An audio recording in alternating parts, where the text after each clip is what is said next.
बुधवार का व्रत। ग्रहों की शांति और सभी सुखों की इच्छा रखने वालों को बुधवार का व्रत करना चाहिए। इस व्रत में रात दिन में एक ही बार भोजन करना चाहिए। इस व्रत के समय हरी वस्तुओं का उपयोग करना श्रेष्ठ है। व्रत के अंत में शंकर जी की पूजा धूप बेलपत्र आदि से करनी चाहिए। साथ ही बुधवार की कथा सुनकर आरती के बाद प्रसाद लेकर जाना चाहिए, बीच में नहीं जाना चाहिए। अब सुनो बुधवार की कथा। एक समय एक व्यक्ति अपनी पत्नी को विदा करवाने के लिए अपनी ससुराल गया।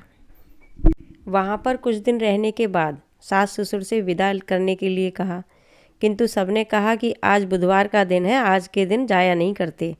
वह व्यक्ति किसी भी तरह से नहीं माना और जिद पकड़ गया कि बुधवार के दिन ही पत्नी को विदा कराकर अपने नगर को चल पड़ा।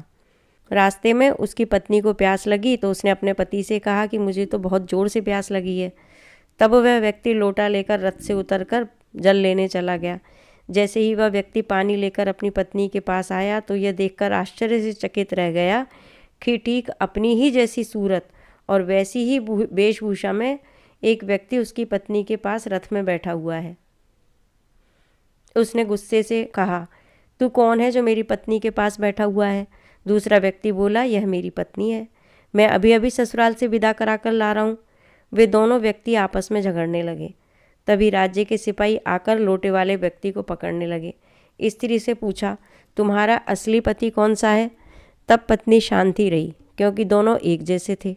वह किसे अपना असली पति कहे? वह व्यक्ति ईश्वर से प्रार्थना करता हुआ बोला, हे परमेश्वर, यह क्या लीला है कि सच्चा झूठा बन रहा है। तभी आकाशवाणी हुई कि मूर्ख, आज बुधवार के दिन तुझे गमन नहीं करना था, तूने किसी की बात नहीं मानी। यह सब लीला बुद्धदेव भगवान की है।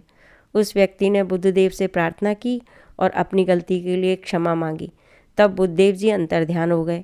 वह अपनी स्त्री को लेकर घर आया और बुधवार का व्रत वे दोनों पति पत्नी नियम पूर्वक करने लगे। जो व्यक्ति इस कथा को सुनाता है उसकी बुधवार के दिन यात्रा करने का कोई दोष नहीं लगता है।